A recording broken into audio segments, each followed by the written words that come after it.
Welcome to the Hockey Writers Prospect Corner, a show with our top prospects writing crew, bringing you the latest news, analysis, scouting reports, mocks, rankings, and much more.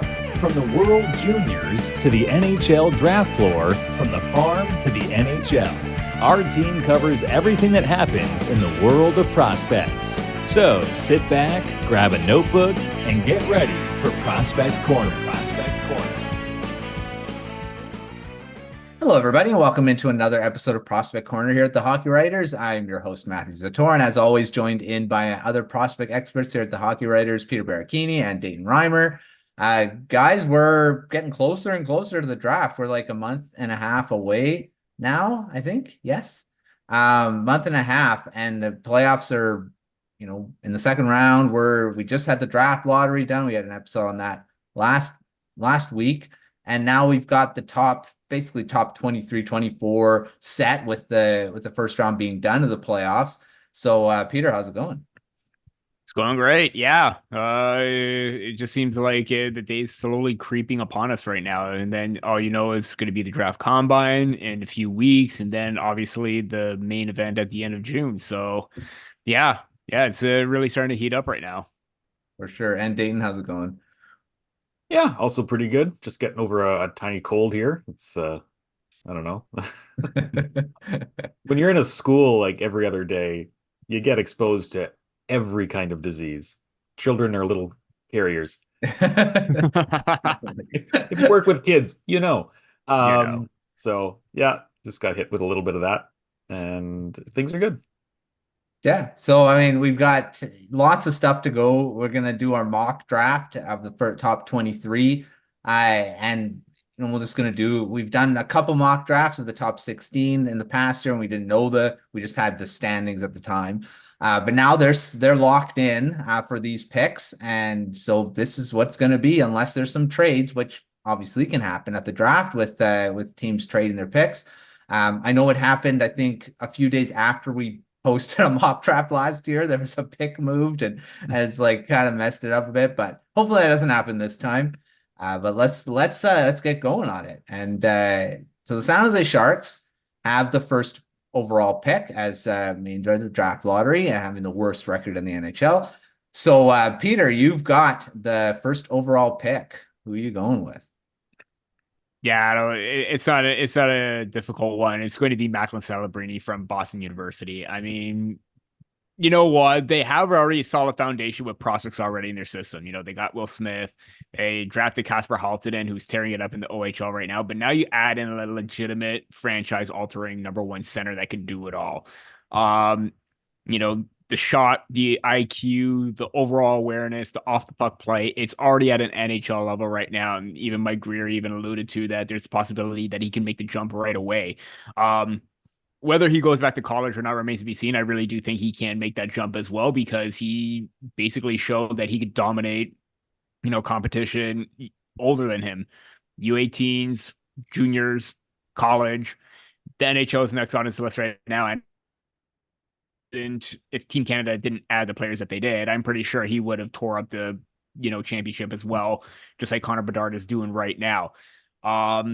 There's really no flaws to his game. He's very, very complete overall as a prospect. Defensively, he's very strong. I think he just needs to add a little bit more physicality, a little bit more strength to his game, just like any other prospect. I think that's the only thing that you can say about him. But you know what? He's going back home basically to back to the area where his dad works for the Golden State Warriors as well. So, a little bit of a homecoming for him as well. So it's going to be celebrated to the Sharks. For sure, and being the youngest Hobie Baker winner too, which is pretty crazy. He won that this year, and pretty much a consensus first overall pick by everyone. I don't think anyone's picked any. There's no debate. There's a big surprise where someone picks the second overall guy that's been second, and all of a sudden he's first overall. That's not happening this year. But there are some great picks that the Chicago Blackhawks, who are the second overall pick, they're going to have a lot to choose from here. So Dayton, who are they going with? Well, I think when you have so many options like the Blackhawks at second overall, you can kind of pick for need. because they do have quite a few needs, and I think the biggest need they have is on defense. So why not grab one of the incredible defensemen? And I would go with Artem Levshunov, another university kid. He does have some growing in his game to do. He's not like Celebrini, and he can't jump in right away. He'll need probably a season or two more with. Oh, and I've screwed it up before. Michigan State. Yeah, Michigan State. Michigan State. Yeah. You throw in a tiny bit of dyslexia in there, and they're both the same thing. But yeah, with Michigan State, he had some ups and downs, but he still managed to come away with the Big Ten Rookie of the Year and the Big Ten Defensive Player of the Year. So that shows that he's doing a lot of the things right. There's just a few minor things that I think being in university will help him iron out. And that basically solidifies the Blackhawks top two with Korchinski and Levshunov on either side. That's a pretty, I mean, the Blackhawks, they could have gone for Demidov here too and further increase their forward depth. But again, I mean, defensively, they do need some better defensemen as well. So yeah, that's a great pick for them. I think in the end, I don't know if they would go wrong getting anyone here. I mean, there's a lot of guys they could go with, but Lev Shunov would definitely solidify that for the future with Korchinski. That's a pretty good pairing for the future. That's for sure. All right, I'm up with the Anaheim Ducks, third overall. And now that Levshunov's off the board, they're going to further bolster their forward group with Ivan Demidov. And, I don't think you want Demidov to drop any further than third overall. The Ducks, we talked before that they have a lot of elite forwards now with guys like Mason McTavish, Trevor Zegras, guys like that. They also have, they just acquired another great forward too. So, in Cutter Gauthier. So they don't really need guys like Demidov, but I think, you see a guy on the board like that. I mean, you're going to have to go for him. He's one of the best. He was kind of set. There was talk that he could go first overall. That was a while ago now, but I think Celebrini with his performance kind of pulled ahead of that. But he's pretty much a consensus second overall by a lot of outlets in their rankings. There's not many that have him below that, like Bob McKenzie does, guys like that. But, he definitely has a lot of skill. He's he's a deadly goal scorer. He's slick. He's one of the better, puck handlers too. I mean, the Anaheim Ducks, they're pretty stacked, but Demidov being added, they're going to be further stacked. So going with Ivan Demidov for the Anaheim Ducks, not the Blackhawks, the Anaheim Ducks going with Demidov at third overall. All right, Peter, you're up next. Columbus Blue Jackets coming in at fourth overall. What do you got for them? Yeah, so if Demidov made his way to the Blue Jackets, obviously I would have taken him because you don't want the team Montreal or Utah to get a chance to draft him, basically. So instead of doing Demidov and Fantilli as a dynamic duo, I am going to bolster their center depth and have a dynamic duo of Adam Fantilli and Caden Lindstrom from the Medicine Hat Tigers. And there's a possibility that Lindstrom can also play on the wing, but I do feel he's better suited to play up the middle of the ice, given the strength and the stature that he possesses. You could call him, a bull in a china shop. You could call him a bully on the ice because he just basically powers through anyone that stands in his way. Physically, even when he has the puck, he basically, the way that I see it, he has really great puck control. Puck is on a string with him sometimes. And he uses that size to his advantage to power through to the middle of the ice and get those high danger opportunities. This is a guy that's built to be a centerman in the league, top 6 potential. And having him behind Adam Fantilli, or even put him on the wing if you need to have him as that winger, totally fine. But I do see him more as a centerman because of the way that he can power through and be that tough guy to handle in certain situations. So, Adam Fantilli is number 1, but Caden Lindstrom is going to be their second center for the future, and he's going to be a really great addition for the Columbus Blue Jackets. That's a great pick for the Blue Jackets. Lindstrom he could easily, I don't know. I mean, the Ducks I was really thinking going with Lindstrom for the Ducks too, but Demidov is just so much, for the wings that the Ducks have. I think Demidov, they'd be going for him more, because they do have a lot of depth down the middle. But Lindstrom would have been a great pick, and the Blue Jackets having a 1-2 punch of potentially Fantilli and Lindstrom. That's a pretty good. And then they have Cole Sillinger too. I mean, that would be. There's your top three right there. There you go. That's some good center depth right there. Lindstrom would definitely, I think, fit in with the Blue Jackets prospect pool too. So that's a good pick. All right, Dayton, Montreal Canadiens up at 5th overall. There's, again, lots of great options still left on the board. Who are you going with here? Yeah, tons of great options. The only problem is they don't need any defensemen. Like, their defense is pretty set. Yeah. And you got David Reinbacher, you got Bogdan Konyushkov, who kind of surprised as a top prospect. There's a number of other guys in there that are just making a really good defense. So I don't know if they need to take one of the top defensive guys. But you can always use more goals, right? Why not go with Cole Yzerman? So I think because they have someone like Cole Caulfield on their team, they have a good understanding of what Cole Yzerman is. And that is a one-dimensional scorer who has the potential to round out the rest of his game. Caulfield certainly has. And he's done really well under Coach Martin St. Louis. GM Kent Hughes has a really good knowledge of the NCAA too. He's made a lot of different picks from there, and a lot of them have worked out. Thinking mainly of Lane Hudson. That's like, who finds that guy in the 3rd round, right? I don't think any one of us were talking about him as a 1st-round pick during the draft, were we? I wanted him to go in the first. A lot had him pushing on that late 1st round. Yeah. Late first, early 2nd. Yeah. I don't think anyone expected him to be as crazy good as he is, though. Like, his explosion this year alone is pretty mind-boggling. And so to get that guy in the 3rd round, I think, shows a level of understanding of that league and their development and how those players can progress that not a lot of other teams can have shown. So I think they take a little bit of a risk on Cole Yzerman at 5th overall, maybe a little higher than expected, but he had a really good under-18s. I don't think it's a huge risk.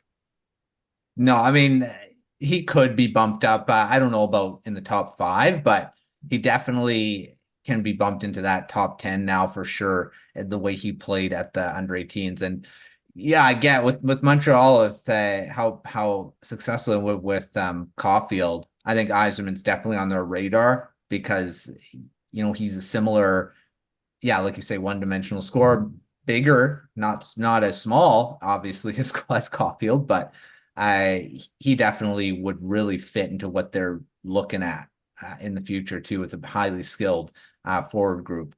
So yeah, that's a great pick for the Canadiens. The only decision you have to make is it going to be goal Yzerman or goal Caulfield? That's the only thing. That's a big decision. Can't have both unless you want to, but put them on the same line. Just call it the goal line. There you go. It's pretty lethal if they're on the same line. Wow. Yeah, wouldn't that be crazy? I think they play opposite sides too, don't they? Yeah, I think Yzerman's a left shot, Caulfield's a right. Yeah. Ooh, that'd be pretty lethal on the power play too. All right, I'm up with new Utah, NHL Utah, whatever they're calling themselves right now. And this is to be their first pick in franchise history. So we'll see what I go with here. They've got pretty much, I mean, they went more defense heavy in this past draft.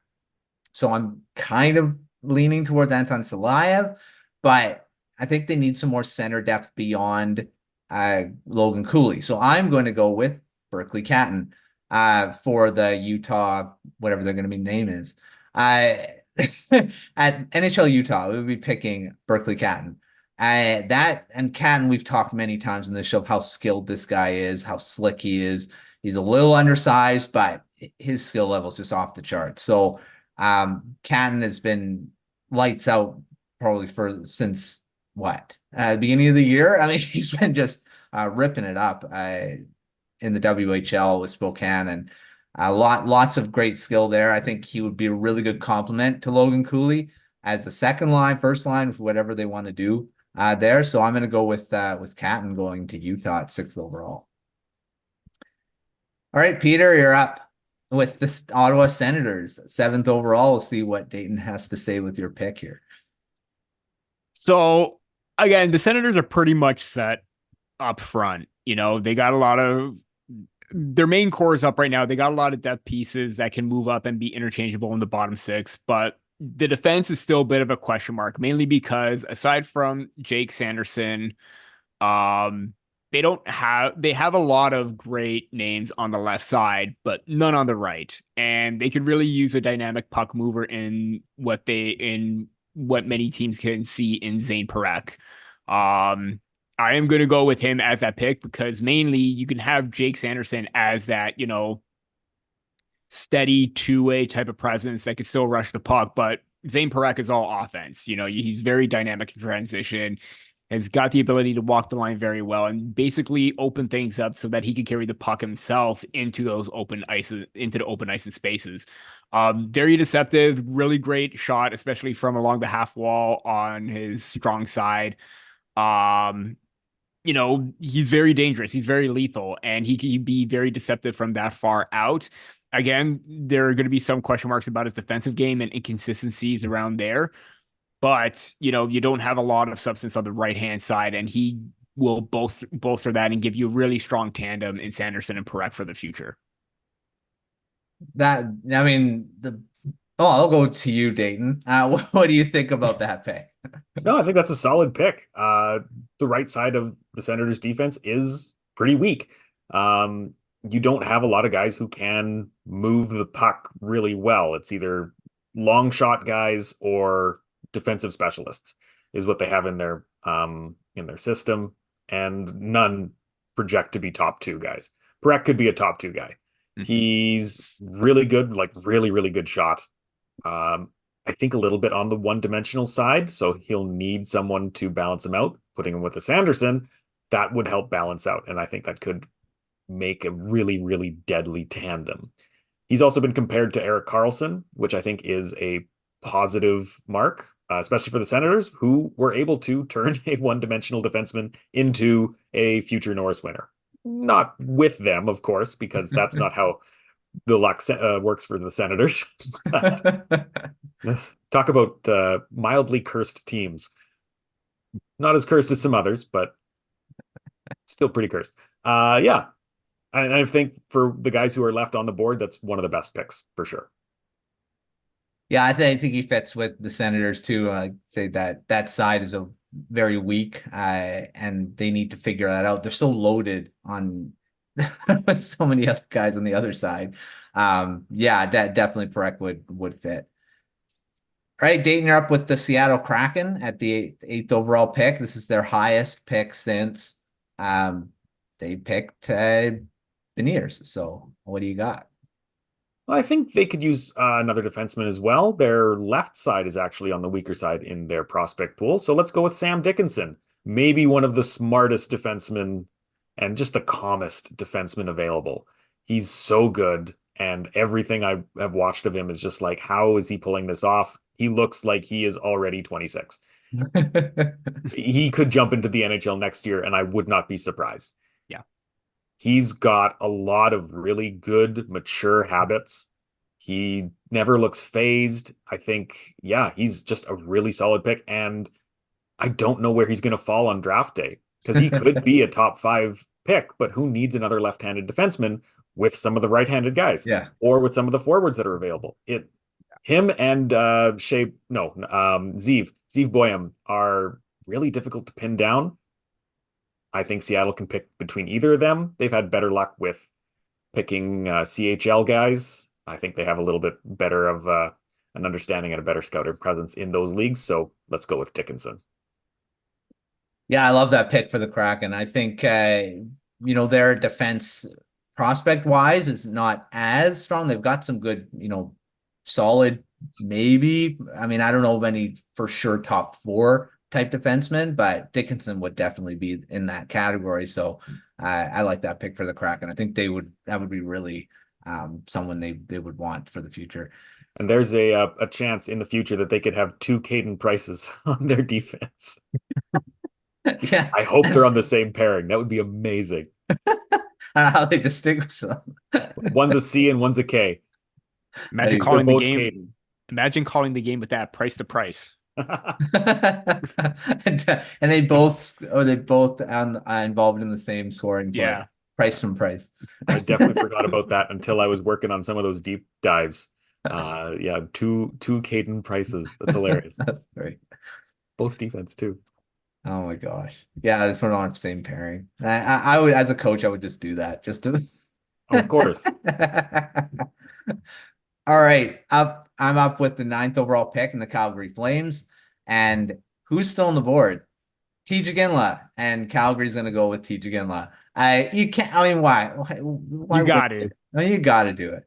Not just because he's Jerome McGinley's son, but he's got a ton of skill. And we talked about him, how much he played, how well he played at the U18s, how much he kind of raised his stock. I can definitely see him in a top 10 pick here, just outside or just inside the top 10 at 9th, but crazy amount of skill. He's not he's not the same. Definitely his dad and him are different players. I mean, they play the game differently. He's got a bit of physicality, but he's more of an offensive. I mean, not saying that McGinley wasn't. Obviously, Jerome McGinley was an offensive force, but I think Teach is a bit more skilled with the puck. So got a great shot. Definitely could potentially be a top line forward for the Flames in the future if he does get picked by them. Lots of potential with him. I'd be really excited if I was a Flames fan just to get him in the system. So TJ Ginla's going to the Calgary Flames, not just because he's Jerome's son, but lots of other great skills. He's got a great skill set for the NHL. Included in his work ethic, which is of course Jerome had that too. So lots of great potential for Tej in the NHL. All right, New Jersey Devils, 10th overall, rounded out our top 10. Peter, who are the Devils picking after? I mean, I don't think they wanted a top 10 pick this year, but they have one. Yeah, they really did not want to be in this spot, but it's from my standpoint, it's difficult now because that leaves like names like Z Boyum and Anton Saleyev still on the board right now. But they don't need any more defensemen. Like they're set for years. Even like with the names that they have in their system, it's going to be difficult to overtake Nemitz and Luke Hughes. I am going to go with Michael Brandstad Nygaard because of the fact that impressive World Juniors, continues to play well in the Hockey Allsvenskan, but also he's getting that opportunity to play at the senior competition in the World Hockey Championship and playing alongside Mats Zuccarello, who's a long time, like a tenured NHL player coming from Norway. I think it's going to go well for him to learn under him and get ready for that next step. But just overall, his demeanor, his two-way play, his shot, his awareness, he's basically playing well with men. And now he has opportunity to make that jump quicker rather than later. And I think he fits more of their build on the right side for the Devils because they could use some help right now to bolster their team a little bit further and get out of that sort of mid-tier basement level because this was a down year and you could expect him to make the jump sooner rather than later. That was my thought process, and I actually picked him for my mock draft that just came out, but also for this as well. So Brandstad Nygaard, really good pick and one that's going to benefit the Devils. Yeah, I love Brandstad Nygaard. He's one of those, I think, jack of all trades type forward that he could potentially be a top 6 guy. He could also be a very good bottom 6. His floor, what do they say? The floor is high. It's a high floor. Mm-hmm. I think even if he hits his floor, he's going to be a really good NHLer, and his ceiling is quite high too. So yeah, lots of stuff that I love about Brandstad Nygaard. I was hoping he was going to drop down to 15 for the Red Wings because I think he's a very Yzerman type pick, but I could definitely see him going higher as well. So Brandstad Nygaard, great pick for the Devils there.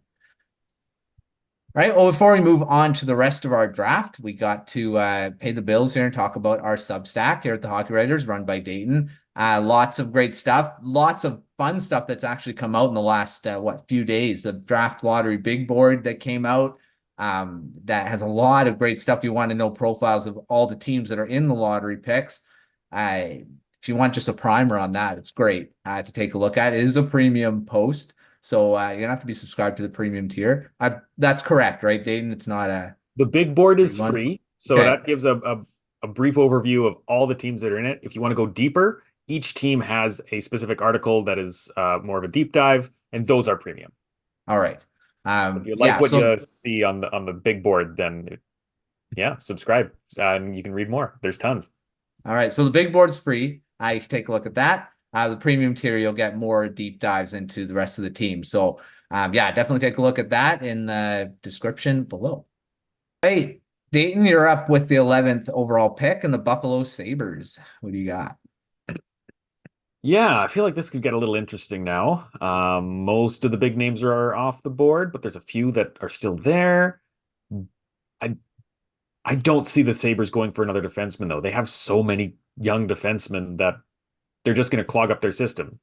Now, could you risk taking another guy in case one of the other guys doesn't pan out? Sure. I think that wouldn't be a bad strategy. However, I think for me, I would go with Liam Greentree and just fill out that right side, get them a few more, get that leadership in there, that high motor, that really intelligent. He's another very calm player, at least from the clips that I saw.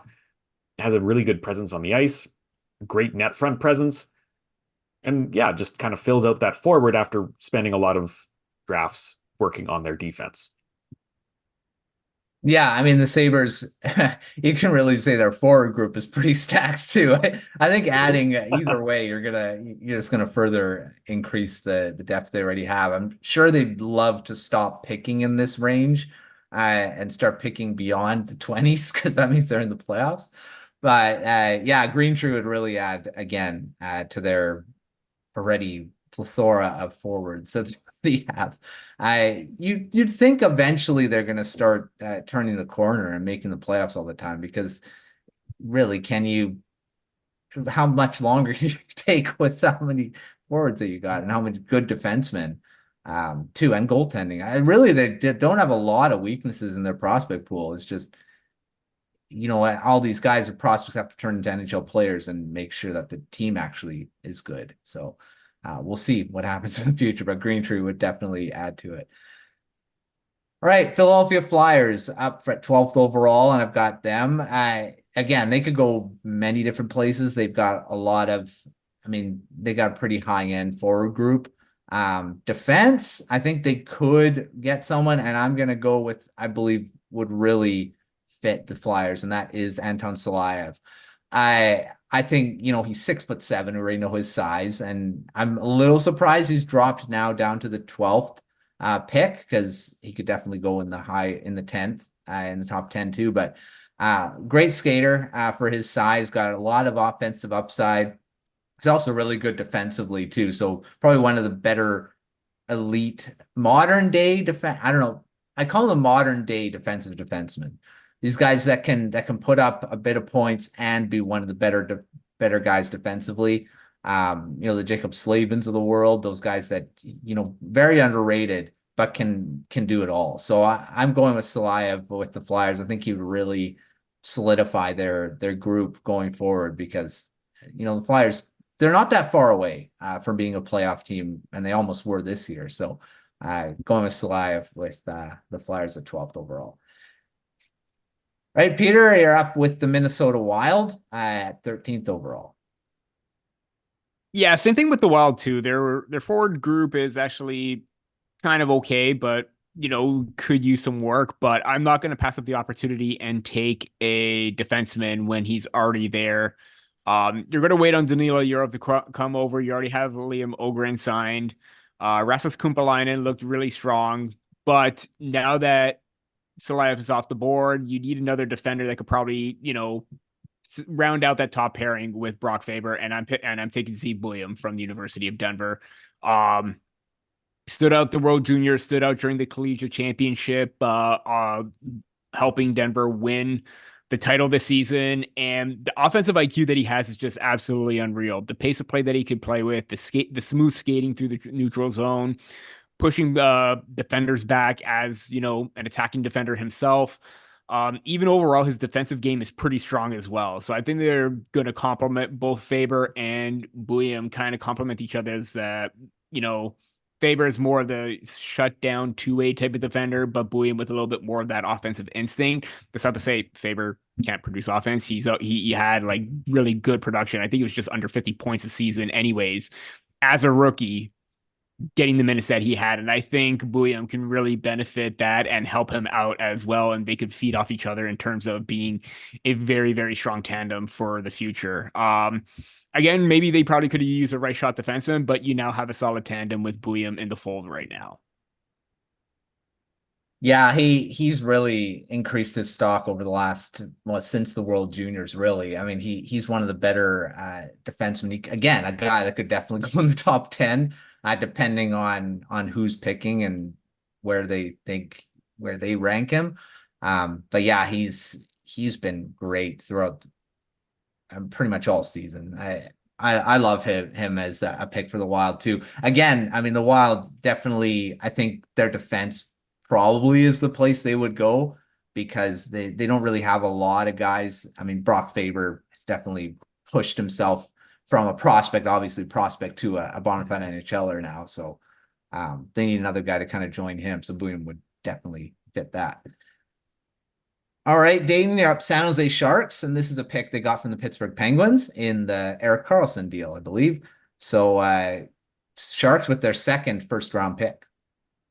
Well, they have their center locked down, so let's focus on a different position. The Sharks could use help everywhere, let's be real. I think that the best defenseman left on the board is probably Carter Yakimchuk, so let's do that. He is, I think, very similar to Zane Parekh in that he is a bit one-dimensional. He has great puck skills, not a lot of great defensive pressure, except sometimes he does. And I know I've ranted about this before, and I will continue to rant about it because he is frustrating. I feel like there's an article there somewhere, He will show you a fantastic defensive play, a fantastic offensive play, and then make the dumbest play on ice that you've seen all game. And there's just this lack of awareness that really needs to come and before he can make an impact at the NHL level. So he's very risky, I would say. With a second pick, though, that is worth the risk. You see a lot of teams who will have a second first-round pick, take the safe guy first, and then go for a riskier pick second. And sometimes those really work out, too. So Sharks go with Yakimchuk and build up that defensive core that they are working on. Yeah, I mean, really, again, this is probably, you can't go wrong either way, but picking for the Sharks, because they need everyone. Again, they haven't, it's really actually surprising how quickly that they became such a bad team. I mean, they were one of the best Western teams in the Western Conference, probably. I don't know. I want to say 5 years ago. I mean, it was that long ago that they were a playoff team. It doesn't feel that long ago. That's for sure. Doesn't feel like, though. Maybe it has been. I don't know. It doesn't feel like it's been a long time, but yeah, they definitely wouldn't go wrong going with a guy like Yakimchuk, because their defense really, do they have anyone that really stands out as a first pairing guy? I can't pick one. First pairing? Yeah, it's tough. Luka Cagnoni, Matthias Havlid. Those are maybe second pairing guys. Shakir Mukhamadullin. No bona fide first pairing. No. They'd be for sure a first pairing. Yeah.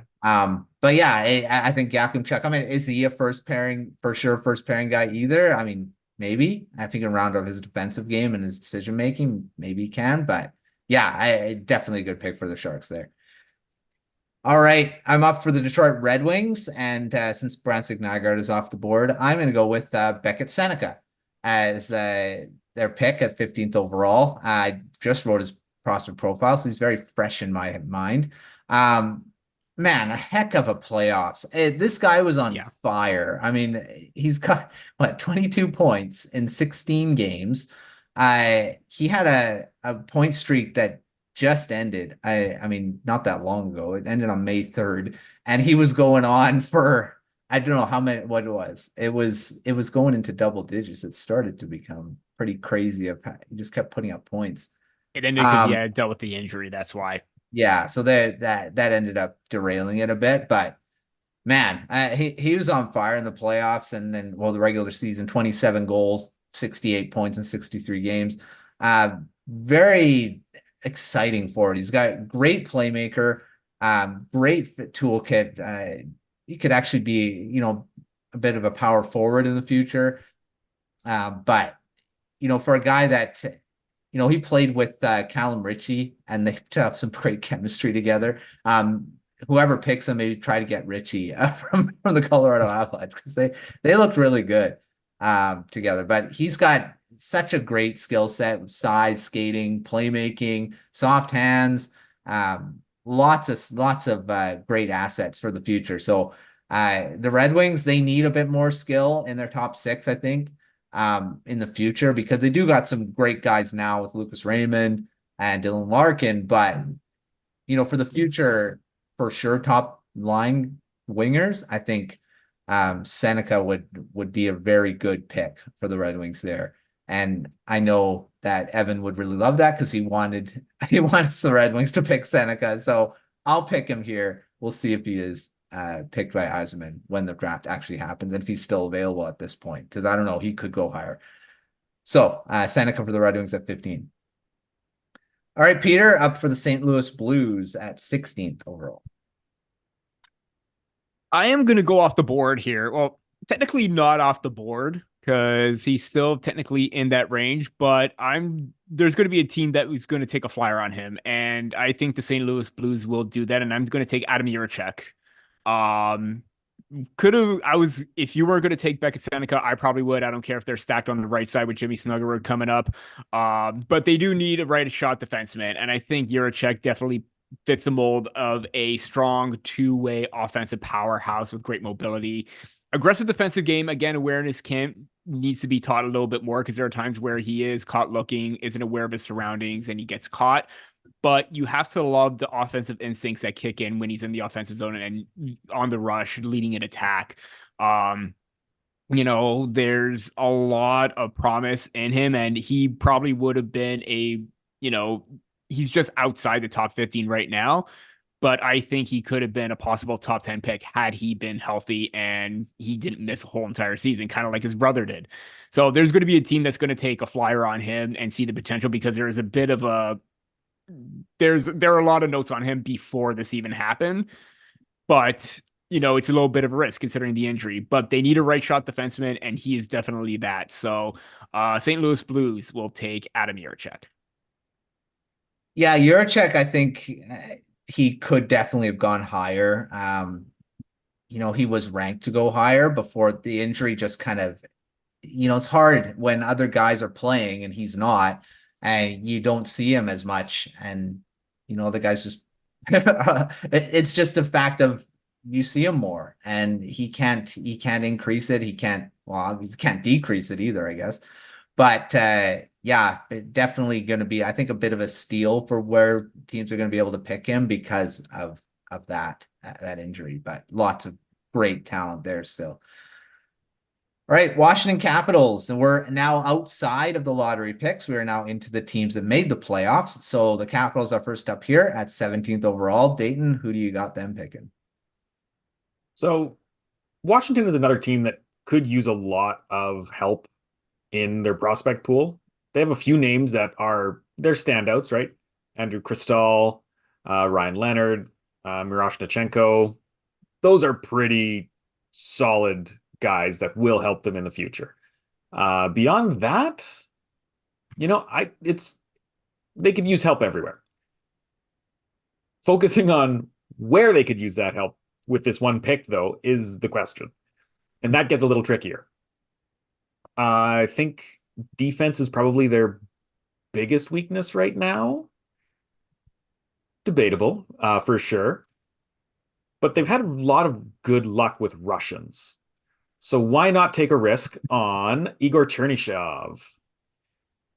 So power forward, really good skater, really good offensive instincts. Playing in Russia, there is going to be some concerns on whether he will come over or not. I don't think those need to be concerns, especially if you're the Capitals. There's a few teams that won't have to worry about that at all. Washington is one of them. And I think he's definitely worth the risk. I've read some stuff about him that say that he could be one of the sleeper picks of this draft and have like potentially top 10 skill, but he won't be a top 10 pick because there are a few other things going on. But yeah, really, really interesting player. I liked all of the stuff that I watched of him. Good skater, good awareness, good instincts. I think he's one that could take opportunities and run with them. And that seems to be a good fit for Washington. Yeah, Washington's done that in the past where they got guys that, everyone's like, well, okay. And they end up being pretty good for the Capitals. So they know they're Russians. They must have some good scouts out there. So definitely a guy that could definitely be picked by the Capitals for sure. All right, I'm up with the New York Islanders, and talk about teams that need everything. Their prospect pool is not very strong. Talking about guys like Ishkatov, and I mean, being one of their top prospects. I mean, he's good, but he's not one of the Danny Nelson though has really upped his stock lately and in the NCAA, so he probably obviously higher prospect in the rankings there, but they don't have a lot of elite prospects in their pool. So really going with anyone here is gonna add to it. So I am gonna go with let's see. I'm gonna go with a forward because I think they need a bit more skill up in there. So I'm gonna go with Michael Hague at 18th overall. And Hague has been a centerman. Not been a centerman. He is a centerman. Lots of and the thing is about the Islanders have Bo Horvat, Matt Barzal. They've been playing on the same line lately, and I think they need, again, not a lot of young guys that could potentially be in the future. So Michael Hague would really add to that. Good size, good skating, great shooter and passer. Good skill set. I think he's upped his stock, like you said, Dayton. I think it was last episode you were talking about Michael Hague being increasing his stock lately. Yep. So I mean, defensively he's got some work to do there, but he could definitely become a very good two-way player because he's got the skill set to be that. So yeah, I think the Islanders would do well to get a guy like him in their system, and he would probably be in the top 5 of prospects right off the bat because they don't have a lot of them. So Hague to the Islanders at 18th overall. All right, Peter, up with the Vegas Golden Knights, who were eliminated in the first round, which was maybe surprising, maybe not. But the Golden Knights gonna up their prospect pool, 19th overall. Not very high, but we'll see if they trade this pick away. Don't know. I was just about to say, does it really matter who I pick? Because they're probably going to trade it away anyways. You're not. I think we all knew it. So I'm kind of surprised that he's still available. I'm going with Konsta Helenius. Mainly because you look at their depth chart, he could be both center and wing. Obviously, with the depth that they have, this team is going to be here for a while, but maybe there's going to be a roster overturn at some point and you need someone to step in. And because of the experience that he had over in the Liga, what he's playing with right now in the World Hockey Championships, that pro experience is just going to benefit him even more. And I think the Vegas Golden Knights are going to value that should they decide to keep him. I do think that because of that intensity, the style of play that he has, the work ethic and drive, it kind of fits the mold of their system where, they battle hard, they get that puck possession style game. And even though he's on the smaller side, he does not play like a smaller player. He plays like a bigger one at that. It's not true to his size. So I think that's a really good, that would be a really good pick for them. Again, kind of surprised that he fell this far down, but I think he's a player that definitely fits their system very much.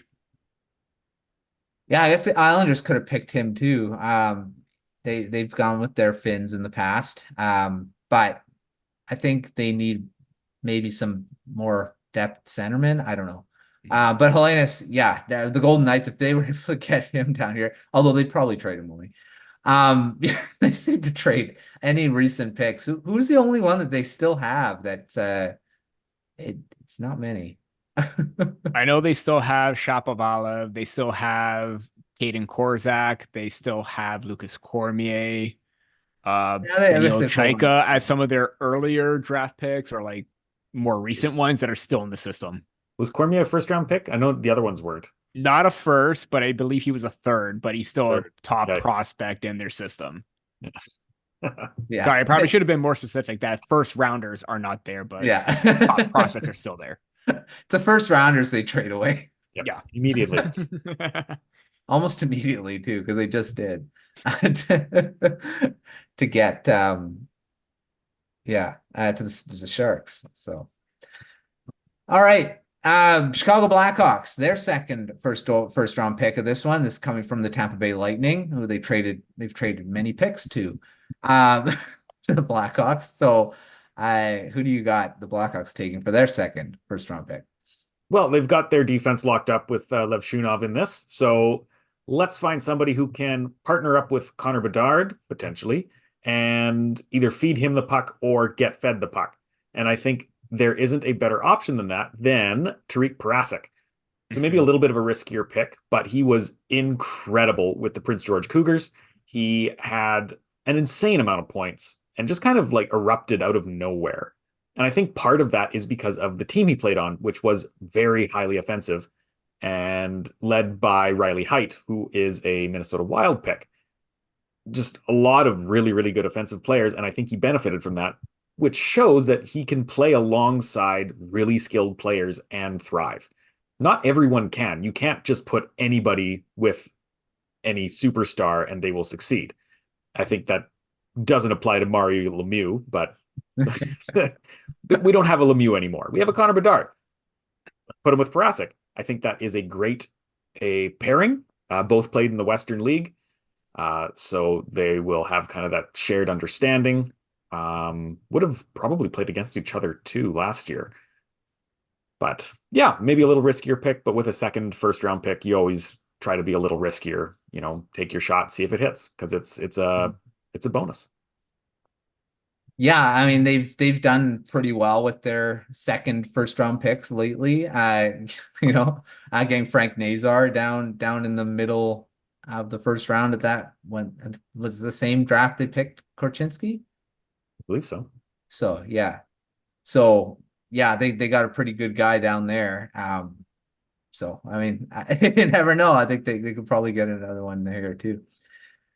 All right, Los Angeles Kings at 21st overall here, and they could go multiple ways. They've got some good defense. They've got some good defensive prospect or depth as well. I think forward wise, they have to start thinking about replacing Anze Kopitar in the future because, it's getting to a point where they're going to need someone. So I'm going to go and pick. Let's see. They got a few. Let's go with Sasha Boiver. 6'2", pretty big centerman. Very good in the USHL this season. He's going to North Dakota this next season in the NCAA. He's got some great size. Of course, needs to fill out that a bit, but good shot. That's probably his biggest asset. Lots of great.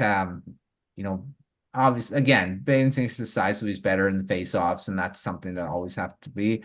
And get better defensively, but he's a great playmaker. Lots of great vision, great play. Yeah, playmaker there. Very good high work ethic. Something I really like. Is probably why I picked him for my profile. I haven't written it yet, but he will get written. That's my next one. So the Kings going with Boisvert as potentially future second line center. So he's going there at 21st overall. All right, Peter, you're up 22nd with the Nashville Predators. Some interesting names still on the board. Who are you going with the Predators here?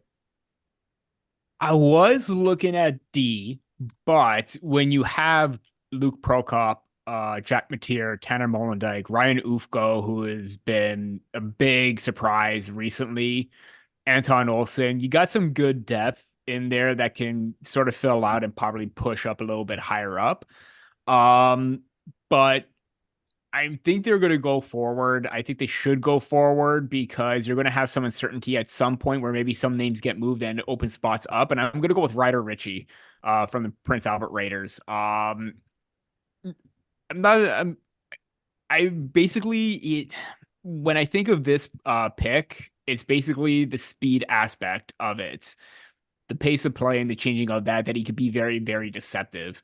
Every single time that I've seen him play, whether it's WHL, Palenka, U18s, he was always on display and he was always taking control of a shift. And I think that's going to be main reason why he gets selected a little bit higher up. Yeah, he dealt with an injury, but when he came back, he was putting his name back on the map that said, hey, you know what? Don't forget me. I'm still really, really strong forward that's available in this draft. And because of that intensity, because of that work ethic, I think it's something that the Predators should look at. Believe he could play both center and right wing. Little bit weak on the right side. Do have some names, especially Aiden Fink, last pick or towards the last pick in the last year's draft. So he's got a really good potential and possibility of being a really strong late round pick. You don't know exactly for sure what you're getting with Joaquin Kemmel just yet, but I do think that, Ryder Ritchie gives you a little bit more support in that middle six to, second line type of projection for him.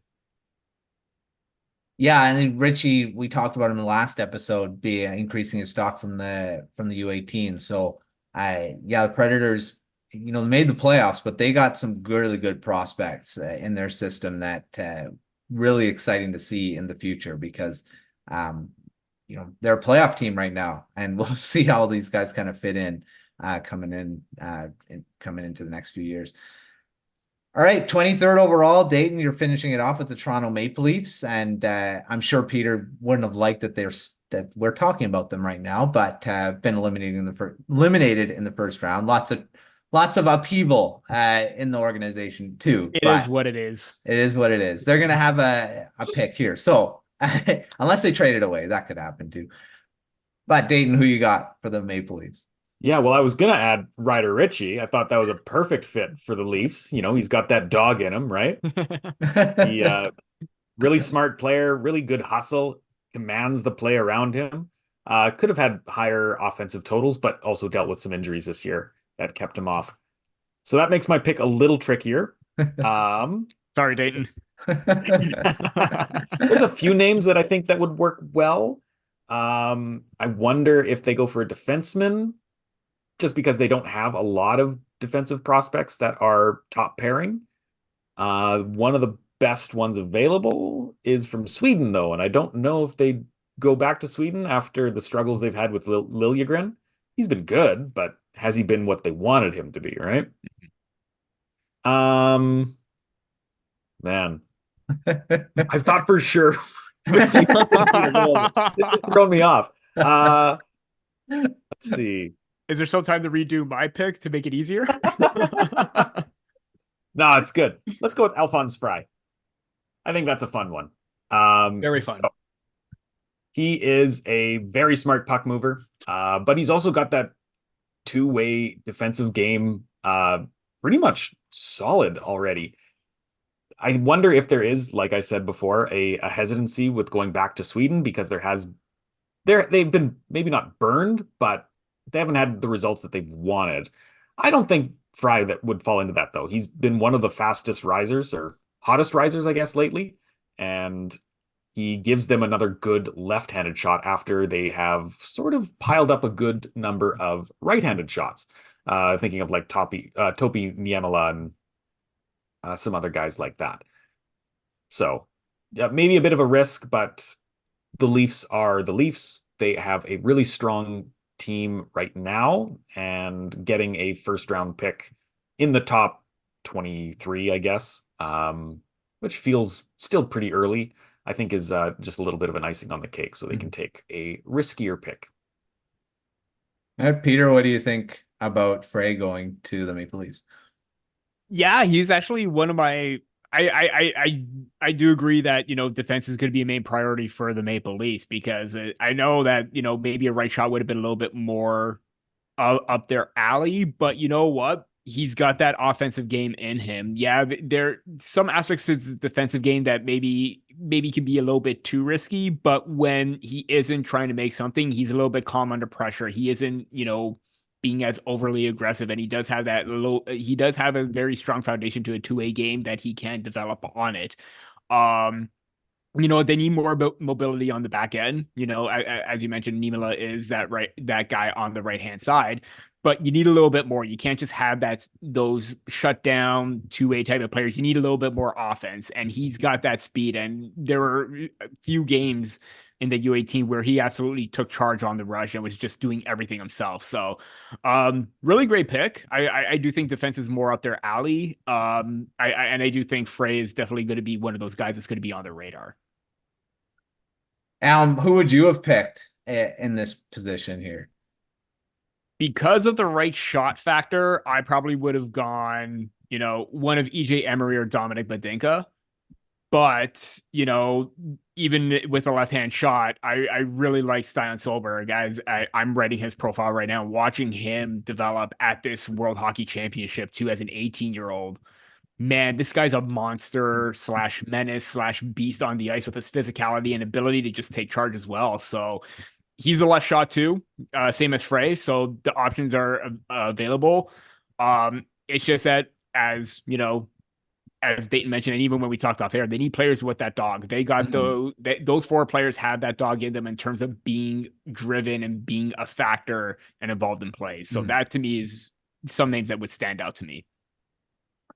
And this will be the first draft that Brad Treliving is actually fully involved in it. Well, last draft, I think he wasn't really allowed to be there. It was kind of off the floor until the Flames made their pick and then come back. Yeah, it was an interesting kind of dynamic of what it's not like he was going to move up and steal their pick anyways, but no, like Kyle Dubas was able to be at the table with the Penguins. I don't know. Who knows? It's not like his knowledge wasn't there. Yeah, but whatever. I mean, we got Easton Cowell out of it, so we're all good. Great pick there, and he's really developed quite well since he was picked. So yeah, pretty good. All right, well, there's our top 23. I mean, could have done a top 24, but it's kind of a weird thing of who's the Oilers pick apparently is next, and it's kind of interesting. But we're gonna go with the top 23 in this one. We will have a full first round coming up, and we're gonna try to get a few other writers out to do that with us, and see if we can have some fun with that. So thanks, Peter. Thanks, Dayton, for another show and another mock draft. And we'll have some more fun in the future with that. Make sure checking out all of our other prospect profiles we have on the website. It's closing in on, we're pretty close to 100 coming out. And lots of the top names I've already had profiles written. We're getting into the depth now. But yeah, we'll keep pumping those out until the draft happens. We've also got some ranking ones like top 10 OHL players, top 10 left wingers, all that stuff. We're going to have features out coming too. So lots of fun content coming up for the draft as well as the Substack, as we mentioned at the midpoint of the show. Lots of content coming out there. So if you love the draft, lots of stuff for you to read, lots of stuff for you to consume. And so check all that out. But until our next episode, we will see you on the next one of Prospect Corner.